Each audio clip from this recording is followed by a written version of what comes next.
Stand still. Do not imagine the skyscrapers. Do not imagine the traffic, the steel, the roar of modern engines. Instead, breathe in damp earth. The air is thick with wood smoke and river mist. Somewhere nearby, livestock shift in their pens. A wagon wheel creaks. A distant hammer strikes timber. You are standing in Philadelphia in the year 1780. The revolution is not a memory. It is not yet a victory parade in a history book. It is an open wound. British troops marched out of this city only 2 years ago. The war still rages south and west. General Washington's army survives, but barely. Inflation devours wages. Supplies run thin. The future of this fragile republic trembles like a candle in the wind. This is not yet the industrial titan it will become. There are no factories blackening the sky, no electric light, no iron bridges, only timber houses, muddy streets, and a restless capital trying to invent a nation while fighting for its survival. Today, we walk through the heart of a revolution, not in triumph, but in tension. We begin at the red brick State House, known to future generations as Independence Hall. Its tower rises modestly above the surrounding rooftops. There is no marble grandeur here, no vast stone plaza, just packed earth, worn steps, and the steady shuffle of boots. Inside, the air smells of candle wax and ink. Delegates of the Continental Congress sit at narrow desks beneath flickering light. Papers are stacked high. Maps are unrolled and weighted with metal inkwells. Every discussion carries urgency. Money is scarce. The army is underfed. States argue over contributions. Some whisper that the rebellion may collapse before peace is ever signed. Liberty here is not carved in stone. It is scratched in ink. It is debated, doubted, revised. Outside, guards stand watch, not against ceremony, but against uncertainty. Philadelphia in 1780 is the largest city in the American colonies.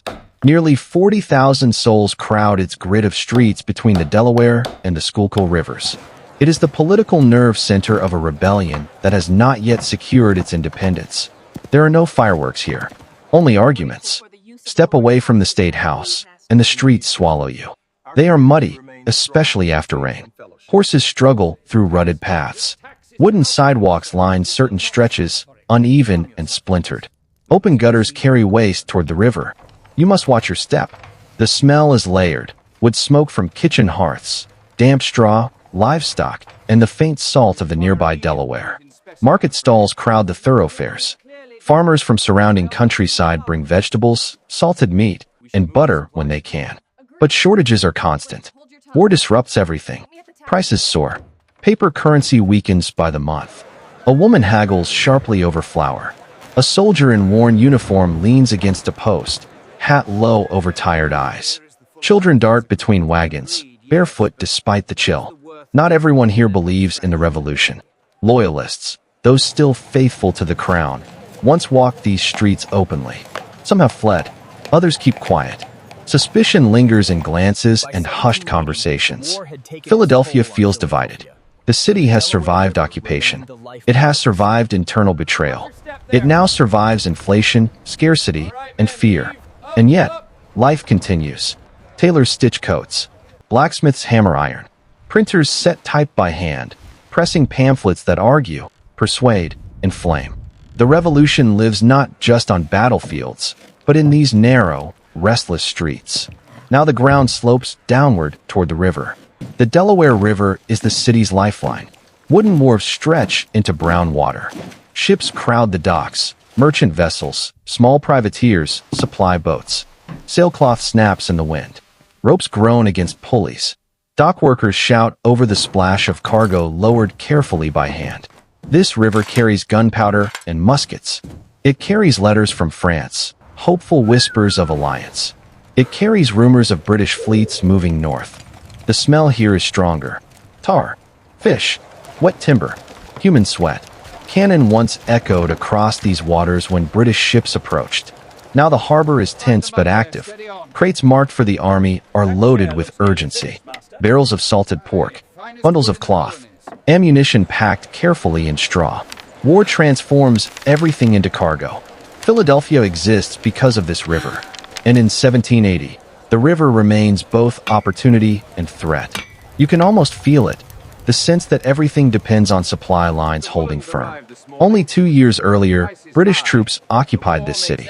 They marched through these same streets in polished formation. Officers dined in confiscated homes.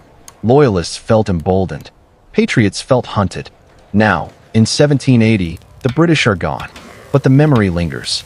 Some houses bear scars, damaged beams, repurposed interiors, altered ownership. Families returned to find their homes changed or looted. Businesses struggled to reopen. A veteran limps across the square, sleeve pinned where an arm once was. Another man coughs deeply, winter illness made worse by years of hardship. Victory feels distant. There is no certainty the British will not return. Every conversation carries an undercurrent of what if. This is what revolution looks like in the middle of itself. Not glorious, not clean, but exhausted and unfinished. In this same year, 1780, Pennsylvania passes a gradual abolition act. It does not end slavery immediately, but it marks the first legislative step in dismantling it within the new nation. Philadelphia already holds one of the largest free black communities in America. Churches form. Mutual aid societies begin to grow. Families build lives within a society that both includes and restricts them. Freedom, here, is uneven. A free black craftsman may walk these streets with purpose, yet know the boundaries imposed upon him. An enslaved person born this year may technically be promised eventual freedom, but only after years of servitude. Liberty is complicated, layered, incomplete. The revolution speaks of universal rights. Reality negotiates them slowly. As afternoon fades toward evening, the rhythm shifts. Taverns begin to fill. Inside, tankards strike rough wooden tables. Debate grows louder with each refill. Merchants argue about currency. Soldiers boast or grieve. News from distant battlefields travels by word of mouth long before formal announcements. Printing presses work late. Ink stains hands black as pamphlets emerge one sheet at a time. Essays defend the cause. Others criticize leadership. Political thought moves as fast as any army. An elderly statesman, Benjamin Franklin, remains a respected presence in the city, though often abroad on diplomatic missions. His legacy hangs in the intellectual air, science, diplomacy, wit. Ideas are currency here, and Philadelphia trades in them constantly. When darkness settles, it settles fully. There are no streetlights, only oil lamps in windows and the occasional lantern carried carefully by hand. The city grows quieter.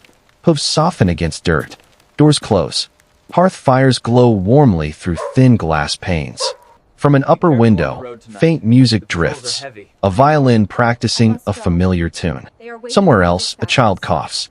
A couple whispers about debts owed and hopes deferred. The war does not pause for night, but the city must rest.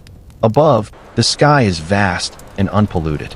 Stars shine clearly over timber rooftops. In this darkness, the scale of uncertainty feels immense. No one standing here in 1780 can see the skyscrapers to come. No one imagines electric grids or industrial smoke. They imagine something far more fragile. Survival. Will this rebellion hold? Will the army endure another winter? Will the states remain united? Will foreign alliances solidify or collapse? Philadelphia is not yet the workshop of the world. It is the workshop of an idea, an experiment in self-government still surrounded by empire. A fragile coalition of colonies attempting to become a country. A city balancing hope and fear with every sunrise. Let the year linger. The mud streets, the candlelight, the river's restless current, the arguments echoing inside brick walls. Now let the centuries fade forward. Stone replaces timber. Industry rises. Smoke darkens the sky. Electric light conquers the night. But beneath all of it, the grid of streets remains. The State House still stands. The memory of uncertainty still shapes the city's spirit. Philadelphia in 1780 was not triumphant. It was anxious, divided, determined, and perhaps that is more powerful, because revolutions are not born in moments of comfort. They are born in doubt. If you could stand here, in this year of unfinished independence, would you feel exhilarated by possibility or overwhelmed by instability? Would you believe this fragile republic could endure? History tells us it did. But in 1780, standing in the mud beneath a cold, starlit sky, Nothing was guaranteed. And that is what makes this moment unforgettable.